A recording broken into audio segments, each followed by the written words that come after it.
Bonjour et bienvenue dans Fertilité, le grand décryptage. Je suis le docteur Chloé Tran, gynécologue obstétricienne spécialisée en médecine de la reproduction et cofondatrice de la Maison de la Fertilité.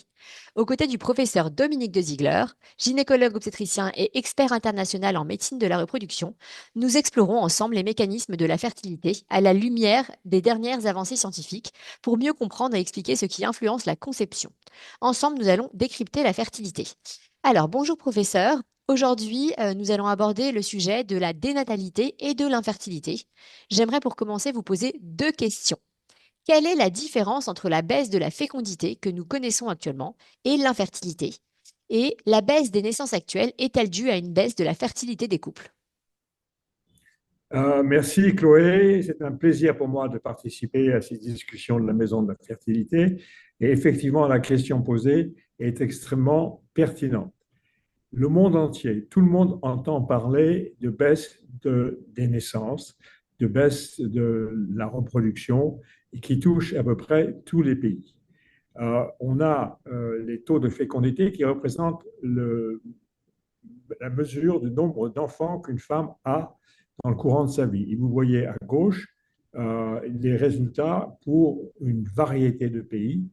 Et vous voyez sur l'abscisse, le numéro 2 qui représente le nombre d'enfants, 2 enfants par femme, qui correspond euh, au remplacement des générations. Et vous voyez que l'ensemble de ces pays qui sont représentés sur le graphique sont en train de plonger depuis les années 2000 largement en dessous de ce chiffre de 2,1 qui est le taux de remplacement de la population. Pourquoi cette baisse de la natalité? Est-on face à soit une diminution du désir d'enfant qui aboutit à ce que les femmes n'ont pas d'enfants ou en ont beaucoup moins, ou est-on au contraire face à un problème d'infertilité dans le monde, c'est-à-dire que les hommes ou les femmes, les hommes et les femmes sont potentiellement pas en mesure d'avoir le nombre d'enfants désirés. C'est une question qu'il faut aborder parce qu'elle est très importante. L'infertilité, en principe, selon les données de l'OMS, touche un couple sur 6. Est-on actuellement face à une augmentation de l'infertilité ou est-on simplement face à une diminution du nombre de naissances que les femmes veulent avoir? C'est la question qu'on veut aborder et on va le faire point par point.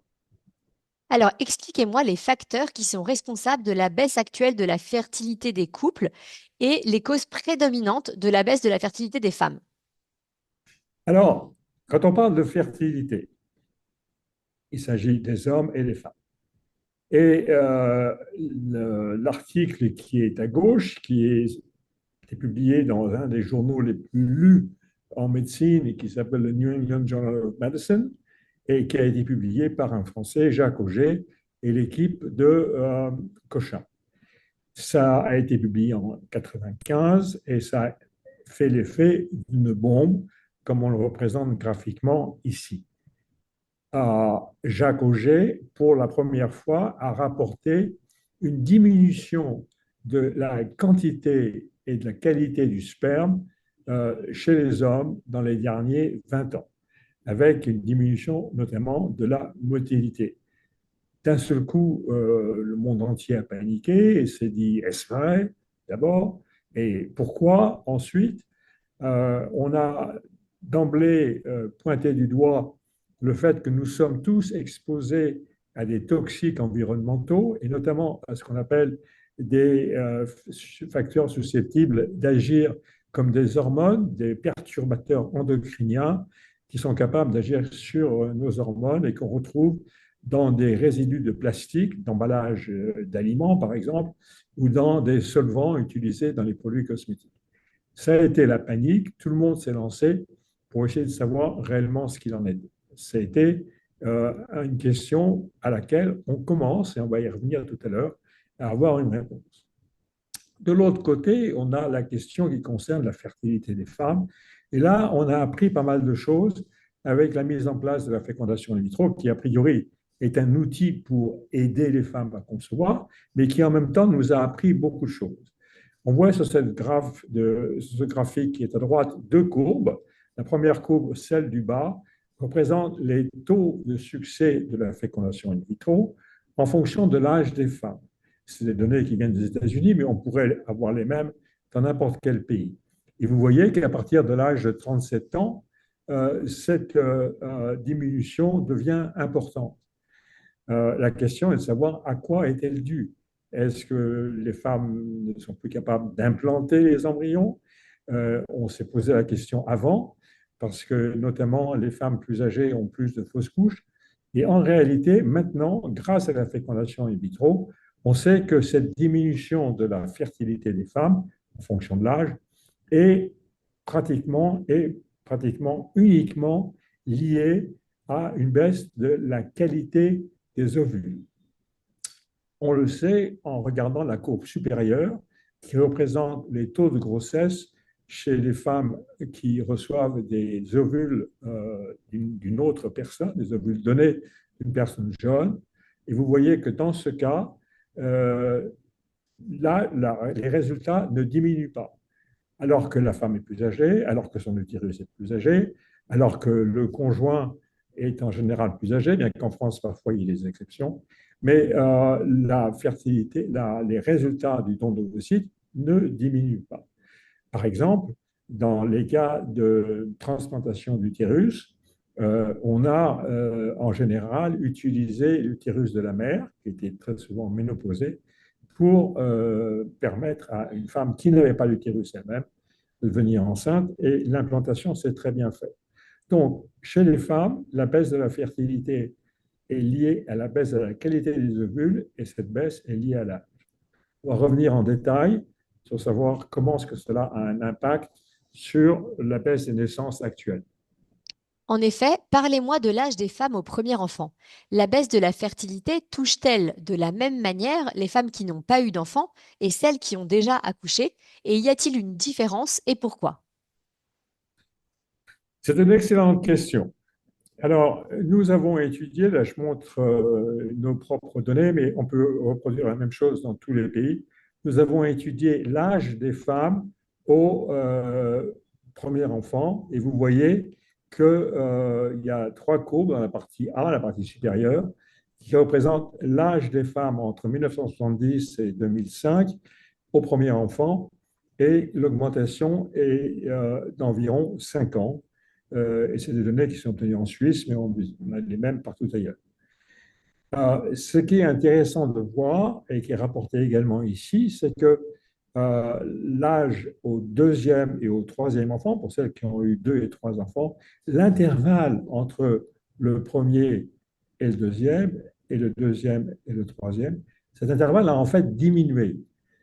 Alors que si la fécondité diminue avec l'âge, ce qu'on a toujours pensé, on imaginerait que l'intervalle soit plus grand, puisque la femme est plus âgée, et donc elle mettra plus de temps à avoir le deuxième ou à avoir le troisième. Alors, ce graphe montre deux choses. D'une part, que l'urgence de la femme de 32, 33, 34 ans qui veut un deuxième ou un troisième impacte beaucoup sur le temps mis pour concevoir, mais elle met en évidence un deuxième élément qui est important, c'est que la baisse de la fécondité des femmes, en fait, est liée au fait que la femme a eu ou n'a pas eu d'enfant.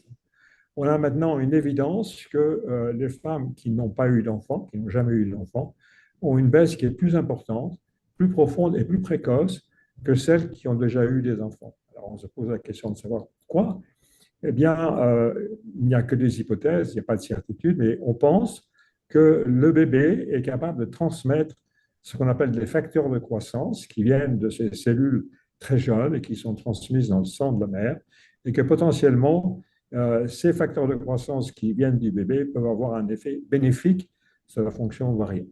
Ce qui est certain, c'est que ce qu'on observe actuellement, qui est une augmentation du nombre des grossesses tardives, est en général des grossesses qui surviennent chez des femmes qui ont déjà eu des enfants. Et donc, il ne faut pas que la population se trompe. On parle de plus de grossesses chez les femmes de 40 ans. En général, ces femmes ont déjà eu des enfants. La baisse de la fécondité est en fait probablement plus importante chez les femmes qui n'ont pas eu d'enfants. En ce qui concerne les études que les femmes conduisent, plus les études sont longues, moins on a d'enfants. Et ça, c'est une relation qui est relativement importante parce que aujourd'hui, les femmes font des études, les femmes entrent dans le monde du travail. L'arrivée des femmes dans le monde du travail s'est fait pendant la Deuxième Guerre mondiale pour remplacer les hommes qui étaient partis à la guerre. Aujourd'hui, les femmes occupent toutes les positions. Les femmes sont médecins. Il y a actuellement en France plus de femmes médecins que d'hommes. Et si on fait une comparaison pour les étudiants en médecine, la différence est encore plus grande en faveur des femmes. Il y a des femmes qui sont pilotes de ligne, il y a des femmes qui sont dans les cabinets d'instruction, qui sont dans toutes sortes de postes de direction dans l'industrie. Et tout ceci a pour impact que la femme, le couple, va reporter son projet parental, même s'il y a un désir d'enfant, et risque, dans certains cas, deux choses, soit simplement de ne pas avoir d'enfant, soit d'en avoir moins que désiré. Alors, merci beaucoup, c'est très clair. En ce qui concerne les hommes, on a beaucoup parlé d'une baisse du nombre des spermatozoïdes ces dernières décennies, et cela a été mis sur le compte de l'exposition aux toxiques environnementaux et notamment aux perturbateurs endocriniens. Qu'en est-il exactement et que savons-nous sur la fonction du sperme, c'est-à-dire sa capacité de féconder l'ovocyte? Excellente question. Donc, j'ai présenté avant un rapport publié par Jacques Auger en 1995 dans le New England Journal of Medicine et j'ai associé ce titre à une bombe parce que l'article a fait l'effet d'une bombe. On a dit les perturbateurs endocriniens auxquels nous sommes tous exposés dans les cosmétiques, dans les plastiques, euh, affectent la quantité et la qualité du sperme. Euh, L'article de Jacques Auger a déclenché beaucoup d'études.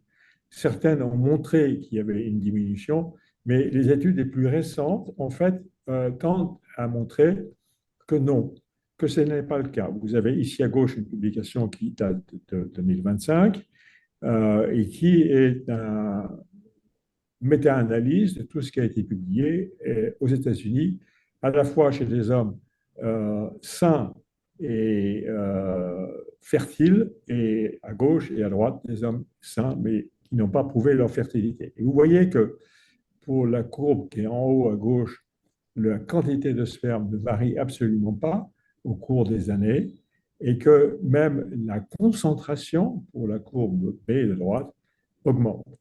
Donc, on est amené à remettre en question les données fournies par Jacques Auger en 1995, les données qui avaient fait l'effet d'une bombe, que le sperme n'était plus ce qu'il était avant, que du coup les hommes n'étaient plus ce qu'ils étaient avant, et ceci est remis en question. D'ailleurs, Jacques Auger lui-même a publié en 22 un article dont je donne la référence à droite, qui montre qu'il n'y a pas, selon l'analyse qu'il a reconduite, de nouveau dans une revue à haut taux de lecture, qu'il n'y a pas en fait de diminution de la qualité du sperme au cours des années. Donc, on s'est en fait trompé parce que ce qui a changé, c'est la manière d'analyser le sperme.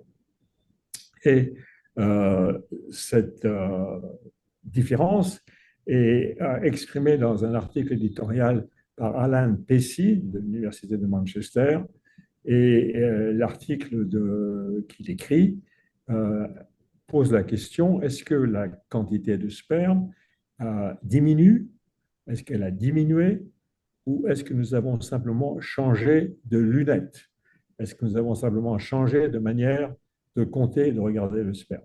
Et sa conclusion est que, en réalité, il n'y a pas de diminution de la quantité du sperme. Maintenant, l'autre partie de la question que vous avez posée, Chloé, est celle de la fonction du sperme. Donc, le sperme, on peut le compter, ça c'est facile. Encore que, comme j'ai dit, les différences de méthode existent, ont existé entre hier et aujourd'hui. Mais la fonction du sperme, c'est la capacité qu'un spermatozoïde a de féconder un ovule. Or, ça, c'est extrêmement difficile de l'évaluer, on n'a pas de méthode et on n'est pas du tout certain de savoir si ça a changé. Parce que aujourd'hui, quand les couples sont infertiles, on a recours à la fécondation in vitro et en général, on fait une insémination artificielle de l'ovule par une technique qui s'appelle ICSI, dans laquelle le sperme est injecté directement dans l'ovule. Donc, la fonction du sperme, on n'arrive pas à l'évaluer, on ne sait pas. La morale, la leçon, c'est que les perturbateurs endocriniens sont certainement dangereux, qu'il faut de toute façon s'en protéger, qu'il faut éviter les produits cosmétiques en solution et préférer des barres de savon végétal. Il faut éviter les produits cosmétiques parfumés, mais on ne peut pas éviter les emballages plastiques auxquels les aliments que l'on absorbe tous les jours sont exposés. L'existence des perturbateurs endocriniens est réelle, leur effet est difficile à évaluer. Tout ce qu'on peut dire, c'est qu'ils n'ont pas d'effet apparemment sur le compte des spermatozoïdes, contrairement à ce qu'on a craint. Et pour la fertilité des femmes, probablement pas.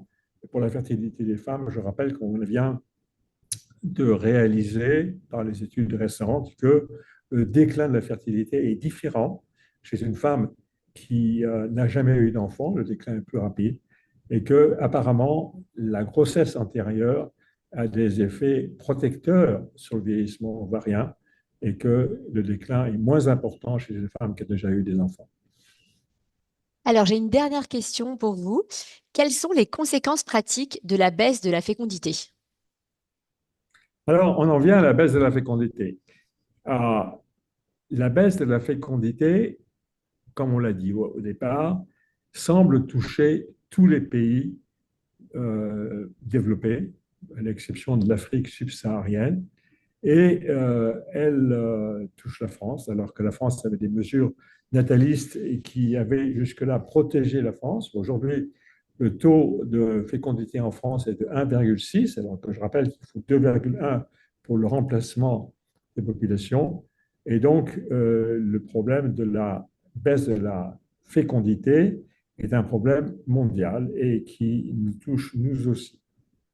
La première conséquence de la baisse des naissances, qui est associée à une augmentation de l'espérance de vie en raison des progrès de la médecine, est un vieillissement de la population qui est illustré par un diapositive de droite qui nous concerne tous.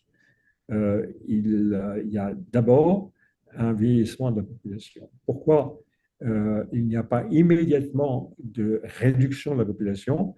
Eh bien, c'est parce qu'il y a ce qu'on appelle une inertie.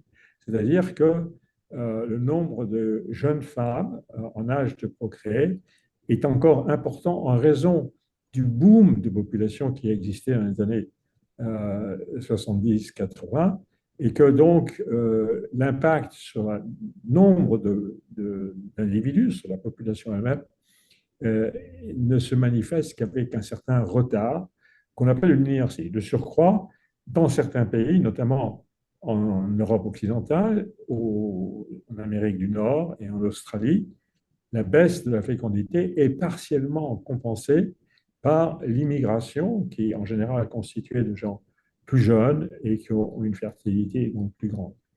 L'immigration est vilipendée par tout le monde. Personne ne se prend en considération le fait que l'immigration a également des effets positifs, notamment sur un effet de réduction de la dénatalité. On dit par exemple, pour prendre un pays d'Europe, l'Allemagne a eu une augmentation de la population qui, sans immigration, aurait été, pour ces 5 dernières années, en fait, une diminution de la population. Donc, l'immigration joue un rôle, mais l'immigration n'existe pas dans tous les pays. Notamment, dans les pays d'Asie, il n'y a pratiquement pas d'immigration. Récemment, le Japon a ouvert ses portes à une immigration pour pallier à une baisse de la population qui est importante au Japon. Et cette immigration qui a été initiée au Japon pallie pour partie à la baisse, mais pas entièrement. Et en Chine, par exemple, où il n'y a absolument pas d'immigration, on a une dépopulation importante, surtout dans les zones urbaines, parce qu'en plus, il y a une concentration de la population en zone urbaine. Et en Chine, le taux de naissance dans les villes est inférieur à 1 par femme. Et la population de la Chine diminue. Et vous savez sans doute que la Chine, qui était auparavant le pays le plus peuplé du monde, a cédé sa place à l'Inde, qui est maintenant le pays le plus peuplé. Mais la natalité diminue en Inde également. Et ce qui est intéressant à propos de l'Inde, c'est que la dénatalité qui est importante en Inde, puisque le taux de fécondité est d'environ 1,6, ce qui est largement en dessous de 2,1, mais de manière étonnante, il n'y a pas en Inde d'augmentation de l'âge auquel les femmes ont des enfants. C'est intriguant, on ne sait pas si simplement c'est un problème de latence ou si le mécanisme qui entraîne la baisse de la natalité en Inde serait potentiellement différent. Ce qui est certain, c'est que l'augmentation de l'âge des femmes à la première naissance touche tous les pays d'Europe, mais ne touche pas l'Inde et ne touche pas non plus la Thaïlande, qui néanmoins a un taux de fécondité de 1,2. Alors, la question au final qui se pose est de savoir est-ce que la dénatalité, est-ce que la dépopulation est irrévocable? Est-ce qu'on est face à une situation qui est une menace, une catastrophe inévitable? Ou est-il possible d'enrayer ce mécanisme? Il y a des mesures natalistes qui sont mises en place, notamment en France, notamment en Hongrie, mais elles sont insuffisantes. En réalité, la question qui se pose, qui est fondamentale, c'est celle de la valeur de la famille, qui doit être remise en question. On vit dans un monde où on est débordé par des besoins en réalité inutiles, par une consommation de produits dont en fait on n'a que faire. Et le véritable problème qui est abordé en ce qui concerne la baisse de la natalité, c'est la valeur de la famille fondamentale. Et ça sera peut-être l'objet d'une autre discussion. Je vous remercie. Merci professeur pour cet éclairage extrêmement intéressant sur la dénatalité et l'infertilité et à très vite pour un prochain épisode. Merci Chloé, à bientôt.